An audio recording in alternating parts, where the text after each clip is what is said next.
아멘. 하나님 말씀입니다.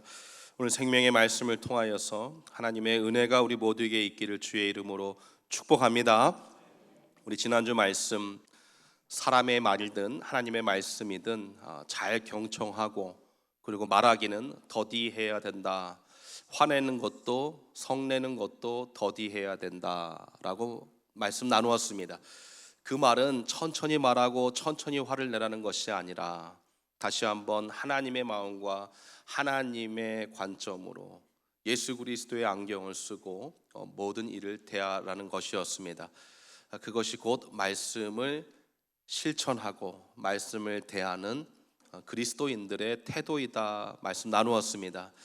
그러면서 우리가 정말로 경건한 삶을 살아야 되는데 그 경건한 삶이라는 것은 고아와 과부와 어린아이와 같은 어려움에 있는 성도들을 돌아보고 그리고 세속에 물들지 않는 것이다. 우리가 지난주에 말씀 나누었습니다. 그래서 경건한 사람은 세속에 물들지 않고 어려운 사람들을 돌아보는 사람이 진정한 경건한 사람이다. 어디에서 경건을 실천했습니까? 지난주에 세상에서 초대교회 성도들은 세상에서 경건한 삶을 실천했다라는 것입니다.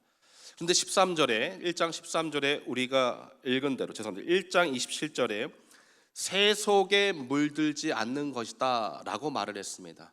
그리고 2장 1절에 보면은 말씀이 계속 이어지고 있습니다. 말씀이 계속 이어지고 있다라는 것은 바로 1절 앞에 1번 앞에 숫자 1 앞에 동그라미가 없다는 것으로 우리가 쉽게 그렇게 결론 내릴 수 있지요.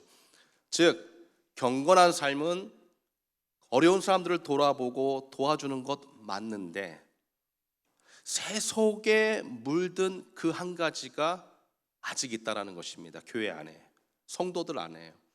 그것이 바로 오늘 1절부터 우리가 13절까지 나와 있는 딱 한 가지의 세속적 일, 차별입니다. 차별.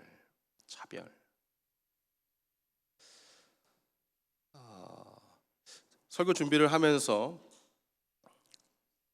이렇게 쉬운 주제를 설교해야 될까라는 생각을 하면서 아니 그런데 이렇게 쉬운 주제임에도 불구하고 성경에 들어가 있고 또 이렇게 쉬운 주제임에도 불구하고 설교자인 목사인 나부터도 차별할 때가 있고 차별을 당할 때가 있지 않는가. 그래서 먼저는 제 스스로를 반성하는 시간을 가지고 다시 말씀을 정리하면서 우리 성도들과 나누어야 되겠다. 아마 오늘 말씀에 해당되지 않는 분은 많이 없을 거라고 저는 생각되어집니다. 왜냐하면 우리가 이 땅을 살아가면서 보통 우리 육신의 1차원적인 반응이 사람을 이렇게 판단하거든요. 구별합니다. 이게 차별하는 것입니다. 그래서 나와 같이 대화할 사람인가 아닌가, 이 사람을 내가 받아들여야 될까 말아야 될까, 말을 섞어야 될까 말아야 될까, 그 1차원적인 우리의 반응이라는 것이죠. 제가 이번 주 중에 한 교회로부터 연락을 받았습니다. 저는 잘 모르는 교회인데 그 교회에서 저보고 집회를 좀 해달라는 것이었습니다. 제가 웃으면서 저는 부흥사도 아니고 집회 전문가도 아니고 저는 그냥 로컬 교회 목회자입니다. 그랬더니 이제 그 교회에서 이런 이유 때문에 목사님이 좀 오셨으면 좋겠습니다 부탁을 하시더라고요. 그래서 제가 한번 생각해 보겠습니다.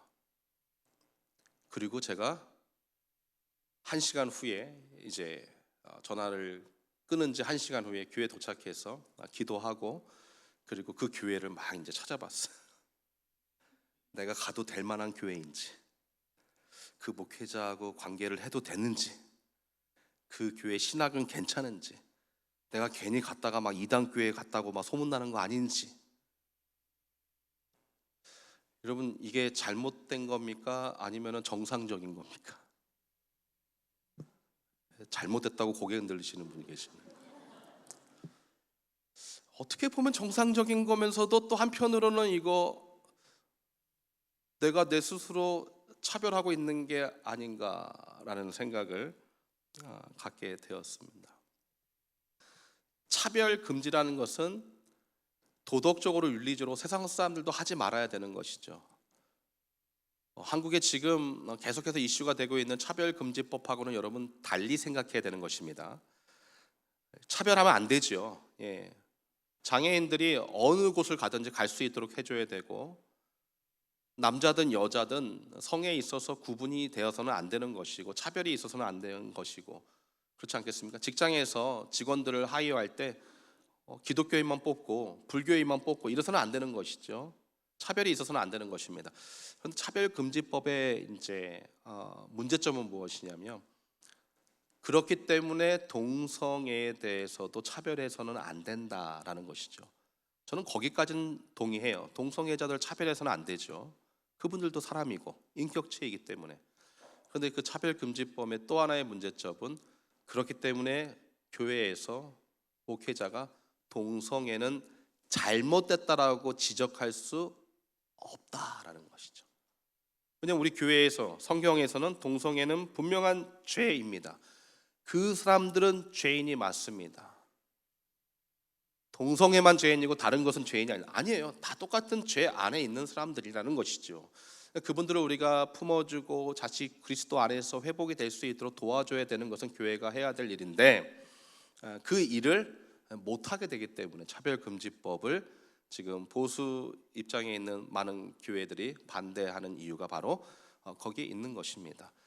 미국, 캘리포니아, 이건 이미 이미 통과됐고, 네덜란드, 프랑스 다 차별금지법이 통과되고 나서 다 10년 이내로 동성애 합법화, 동성애에 대해서 교육화를 하면서 어린 아이들, 초등학교 아이들에게 남자와 남자가 잠자리를 같이 하는 방법을 알려주고, 보여주고. 네. 뉴욕은 그래도 아직은 아니라 그러더라고요. 아직은.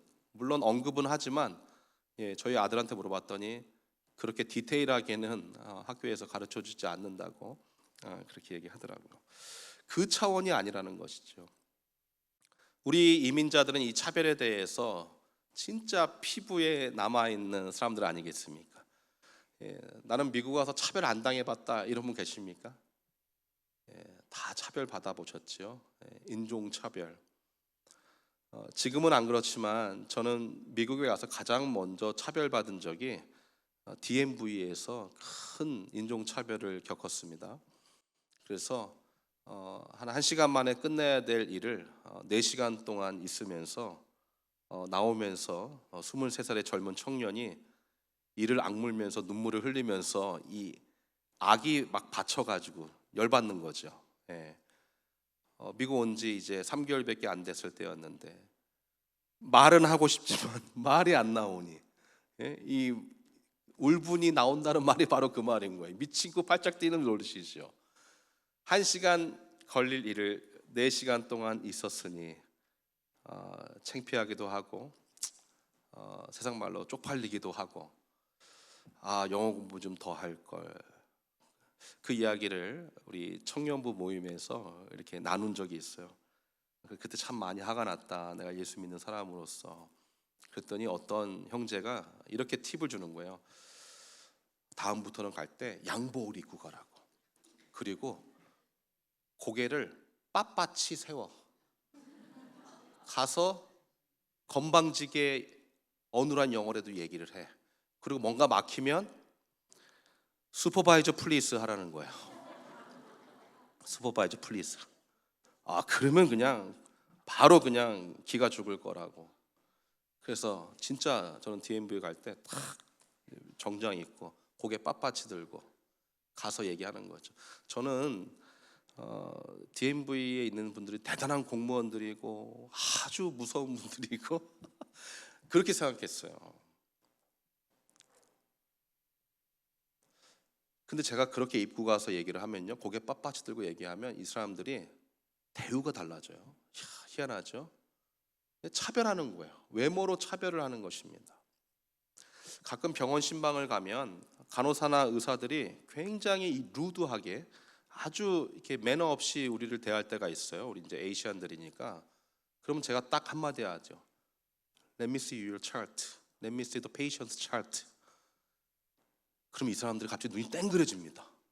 너 누군데 왜 차트를 보려고 해? 나 패밀리라고. 그럼 이분들이 깜짝 놀랍니다. 왜냐하면은 이 진료 기록을 보자는 거거든요.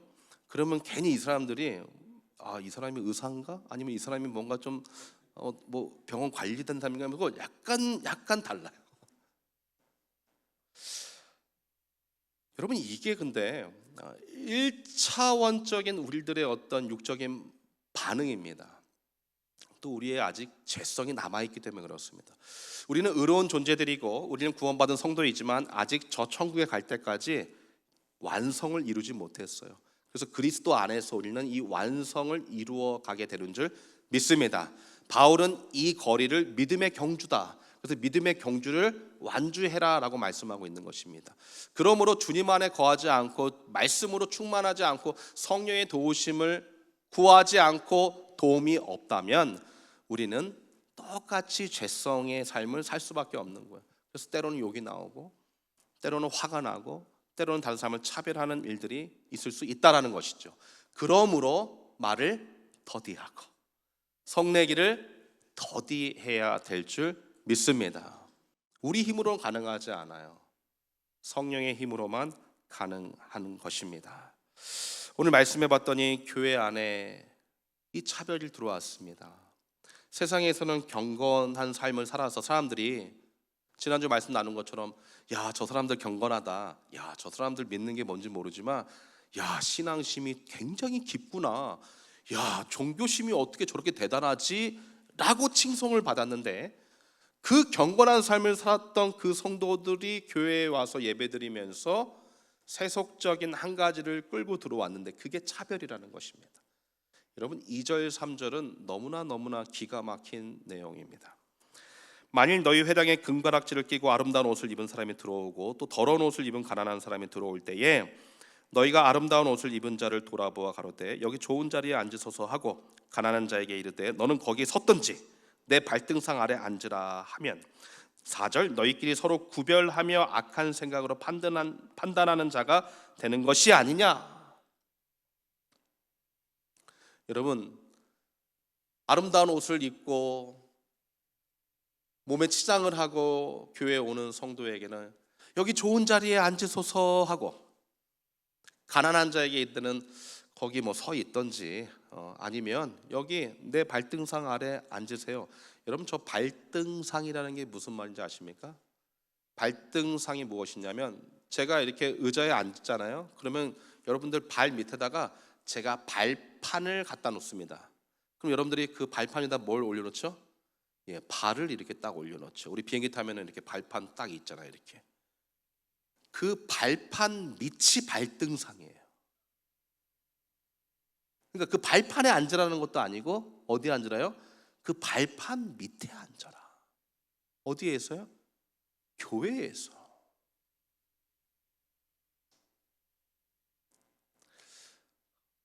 불과 여러분 50년에서 80년 전만 해도 이 미국 In God We Trust라고 돈에 빵 찍어가지고 하나님을 신뢰하고 하나님을 믿는 나라라고 시작한 이 미 합중국이 백인 교회는 백인만 가고 흑인 교회는 흑인만 갔었습니다.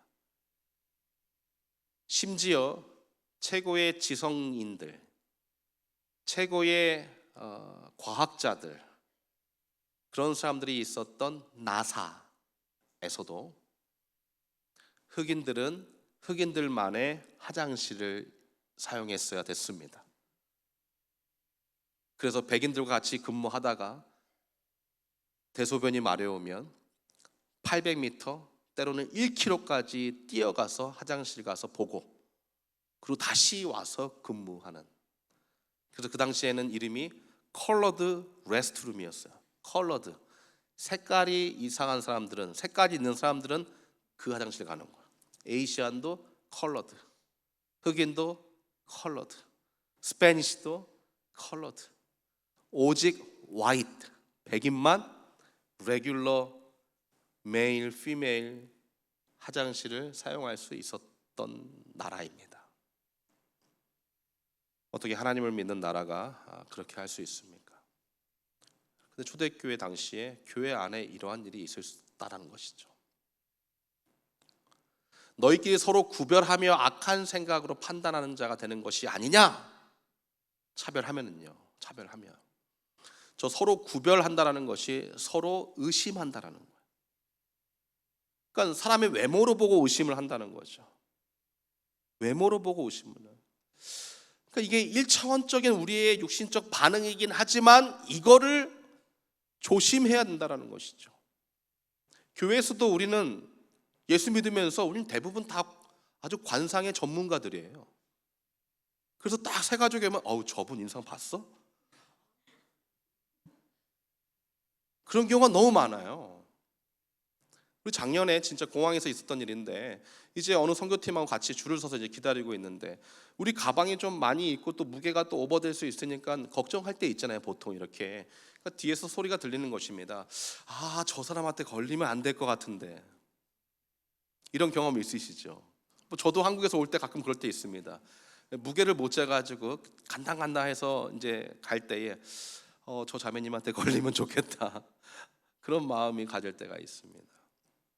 그런데 이 차별이 얼마나 무서운지 9절 말씀, 만일 너희가 외모로 사람을 취하면 죄를 짓는 것이니 율법이 너희를 범죄자로 정하리라. 이미 말씀에 정해진 대로 너희들은 죄인이 된다라는 것입니다. 우리는 쉽게 차별했지만 그게 큰 죄가 된다. 심지어 10절 누구든지 온 율법을 지키다가 그 하나에 거치면 모두 범한 자가 되나니. 그러니까 아무리 경건한 삶을 살을지라도 세속적 일, 그 차별 한 가지를 통하여서 죄인이 되는 거예요. 범죄자가 된다는 것입니다. 11절 간음하지 말라 하시니가 또한 살인하지 말라 하셨은즉 내가 비록 간음하지 아니하여도 살인하면 율법을 범한 자가 되느니라. 그러니까 이 중에 뭐 간음이냐 살인이냐 뭐가 됐든지 간에 하나만 하더라도, 하나만 지키지 않더라도 범죄자가 된다는 것이죠. 여러분, 우리는 쉽게 차별합니다. 우리도 쉽게 차별 당했으니까. 그런데 그 차별의 죄가, 하나님이 보시기엔 그 차별의 무게가 간음과 살인이라는 것이. 아니, 여러분이 야고보 사도라면 이렇게까지 단어를 무겁게 사용해야 될 필요가 있겠습니까? 그만큼 차별하는 것이 교회 안에서 있어서는 안 된다라는 것이죠. 교회는 달라야 되지 않겠습니까? 당시 시대 때는 최고의 형벌을 받는 죄가 살인죄였습니다. 그리고 도덕적으로 평생 대대손손 손가락질 당하는 죄가 간음죄였습니다. 저기서 말하는 간음죄는 그냥 생각으로 짓는 성적인 그런 죄 이런 게 아니라 저기서 말하는 간음죄는 가정을 깨는 불륜 범죄입니다. 가정을 깨는 범죄. 이 가정을 깼어요. 사람들이 잘 모르지. 증거가 없으니까 그냥 이혼했나 보다. 그냥 헤어졌나 보다. 그런데 뭐라고요? 대대손손 손가락질 당하는 죄. 살인죄는 분명한 형벌이 있는 죄죠. 가장 무거운 형벌. 그런데 이 두 가지를 비교하고 이야기하면서 뭐와 같다라는 것입니까? 차별하는 거. 차별하는 거.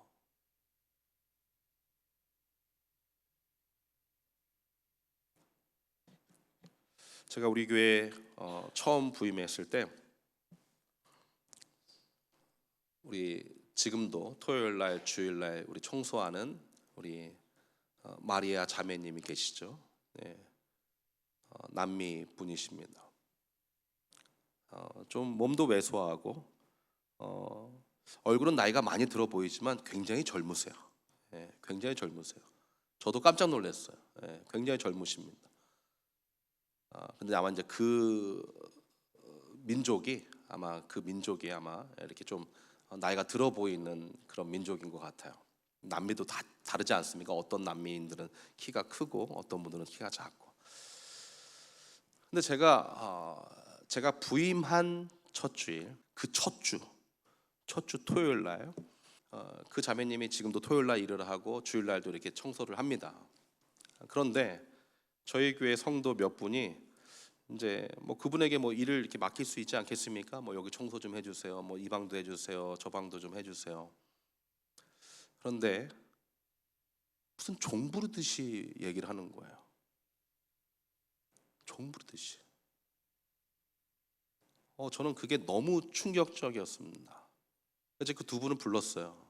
두 분이라 그러면 안 되는데 두 분을 불렀어요. 그래서 내가 두 분이 어떤 분인지 잘 모르겠지만 저분이 우리의 교회의 직원인 것 같은데 돈 받고 일하는 분인 것 같은데 아니 어떻게 그렇게 대하세요? 아니 어떻게 그렇게 자매님한테 그렇게 함부로 대하시냐고. 더군다나 교회 건물 안에서. 그랬더니 그분들이 이제 사과를 하시고 저한테 사과할 필요 없고 다음부터는 그렇게 하지 마시라고. 저분도 하나님의 인격체고 하나님이 사랑하시는 자매님이신데 저는 그래서 우리 마리아 자매를 볼 때마다 깍듯이 인사합니다. 연말 되면 제가 항상 봉투 준비해서 항상 줍니다. 고맙다고. 우리가 종종 그런 실수를 합니다. 혹시 여기 비즈니스 오너 하시는 분들 조심하십시오. 여러분이 여기서 경건하다 하면서 하나님께 예배드리고 사랑합니다, 축복합니다, 물된 동산입니다 라고 했지만 가게 가서 아무개, 아미고, 베드로 그러면서 간음죄와 살인죄에 버금가는 율법을 범하는 범죄자가 되는 것입니다.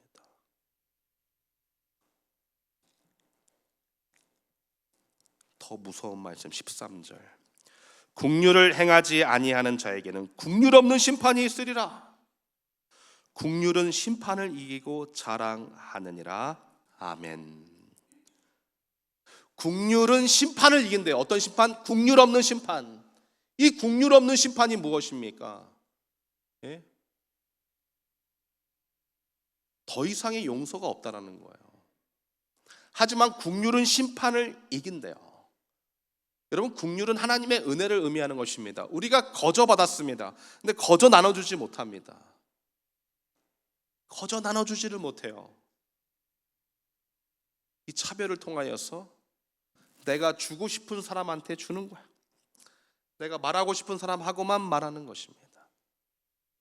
내가 사랑하고 싶은 사람하고만 사랑하는 것입니다. 이거 조심해야 되는 것입니다. 제가 아시는 목사님이 교회에서 당회로부터 사임 요청을 받았습니다. 뭐 이런 거는 참 끔찍하죠. 목회자가 무슨 범죄를 저질렀다든지 뭐 교회 돈을 횡령했다든지 하여튼 뭐 목회자로서 도저히 용납할 수 없는 죄를 지었을 때는 당연히 사임 요청이 아니라 스스로 물러나는 것이 당연하죠. 근데 그 목사님이 이제 장로님들에 의하여서 목사님 사임했으면 좋겠습니다. 목사님이 이제 깜짝 놀란 거죠. 아니 내가 왜? 아니 도대체 뭐 때문에 제가 사임해야 됩니까? 이유는 딱 두 가지였습니다. 첫 번째는 목사님은 돈 많은 성도님이 올 때는 90도로 인사하시고 돈이 없는 성도들이 올 때는 고개만 끄덕하셨습니다. 두 번째, 목사님은 사업체 운영하시는 성도님들에게만 신방하시고 직장 생활하고 밤늦게까지 일하는 성도들에게는 전화 한 번도 없으셨습니다. 그 목사님이 그 자리에서 울면서 죄송합니다. 지금 나가겠습니다. 바로 나왔어요. 전 그의 이야기를 들으면서 제가 잘 아는 목사님이시거든요. 나도 혹시 그러고 있지 않은가. 우리가 교회 안에서 새가족 환영합니다. 사랑해요 라고 하지만 여전히 우리가 차별하는 그 무언가가 존재하고 있지는 않은가. 있을 수 있다고요. 1차원적인 반응. 그러나 이거를 뚫고 이겨내야 될 줄 믿습니다. 우리 힘으로 가능하지 않습니다. 말씀으로 가능합니다. 여러분, 우리의 삶의 이유가 무엇입니까? 우리의 인생 여정 끝내고 이제 곧 천국 들어갈 텐데 우리의 삶의 이유는 잘 먹고 잘 사는 것이 아닙니다. 분명한 요한계시록의 핵심은 무엇이냐면 그 마지막 때에 적그리스도가 나타나고 분명히 멸망이 있고 심판이 있을 텐데 그때에 하나님이 기뻐하시는 교회가 있느냐? 그러면 교회는 무엇입니까? 보이는 교회, 보이지 않는 교회, 우리 뉴욕 충신교회. 그러면 교회가 그냥 서 있으면 되는 것입니까? 아니죠. 행해야 되는 것이죠. 예수 그리스도의 마지막 지상 명령을 행해야 되는 것이죠. 그러한 교회가 될 수 있기를 주의 이름으로 간절히 축복합니다. 여러분의 일터에서 또 가정에서 여러분 부모님들 왜 차별하십니까? 자식들 왜 차별합니까? 가족인데. 그러나 보십시오. 나도 모르게 차별한다니까요. 이거 조심해야 되는 것입니다. 나도 모르게 나오는 것입니다. 그러나 오늘 말씀 앞에 우리가 정말로 한 걸음 한 걸음 순종하여서 우리가 실천한다면 아름다운 그리스도인들의 공동체를 이루어가게 될 줄 믿습니다. 오늘 말씀을 제가 쉬운 성경으로 준비했는데 정말 진지하고 순종하겠습니다라는 마음으로 다시 한번 잘 받으시기를 바랍니다. 나의 형제들이여, 여러분은 영광의 우리 주 예수 그리스도를 믿는 신앙인으로서 사람을 외모로 판단해서 차별해서는 안 됩니다. 이를테면 만일 여러분의 회당에 값비싼 옷을 입고 금반지를 낀 어떤 사람과 남루한 옷을 걸친 어떤 가난한 사람이 함께 들어왔다고 합시다. 그런 상황에서 만일 여러분이 값비싼 옷을 입은 그 사람에게는 특별한 관심과 호의를 나타내면서 여기 좋은 자리에 앉으십시오 라고 친절하게 말하고, 반면에 남루한 옷을 걸친 가난한 사람에게는 당신은 거기에 서 있던지 내 발판 밑에 앉든지 하시오라고 퉁명스럽게 말한다면 바로 여러분이 악한 마음을 품고 외모로 사람을 판단하여 차별한 것이 아니고 무엇이겠습니까? 나의 사랑하는 형제들이여, 내 말을 잘 들으십시오. 하나님께서는 세상의 가난한 사람들을 택하셔서 믿음에 부유한 사람이 되게 하시고 나아가 자신을 사랑하는 그 사람들에게 약속하신 그대로 하늘나라를 유업으로 물려주신 것이 아닙니까? 그런데도 여러분은 그런 가난한 사람들을 업신여긴 것입니다. 잘 생각해 보십시오. 여러분을 학대하는 자들은 부자들이 아닙니까? 또한 여러분을 재판정으로 끌고 가는 자들도 역시 부자들이 아닙니까? 뿐만 아니라 주 예수를 믿음으로써 여러분에게 주어진 고귀한 이름을 비방하는 자들도 역시 부자들이 아니고 누구란 말입니까? 여러분이 성경 말씀에 따라 내 이웃을 내 몸과 같이 사랑하라는 으뜸가는 율법을 지킨다면 여러분은 정말 잘하고 있는 것입니다. 그러나 만일 여러분이 외모를 보고 사람을 차별한다면 여러분은 죄를 짓는 것이고 따라서 율법은 여러분을 범법자로 판정할 것입니다.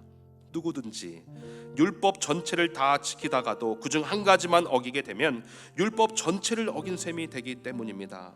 간음하지 말라고 말씀하신 하나님께서도 또한 살인하지 말라고도 말씀하셨습니다. 그렇기 때문에 비록 간음을 하지 않았더라도 살인을 했다면 그 사람은 율법 전체를 어긴 사람이 되는 것입니다. 장차 여러분은 우리에게 자유를 가져다 주는 주의 법에 따라 심판을 받게 된다는 것을 명심하고 그런 각오로 말하고 또 행동하도록 하십시오. 그날의 자비를 베풀지 않는 사람들에게는 자비 없는 심판이 있을 것입니다. 참으로 자비는 심판을 이깁니다. 아멘. 이 말씀을 순종하는 우리 충신교회 모든 성도들 되시기를 주의 이름으로 축복합니다.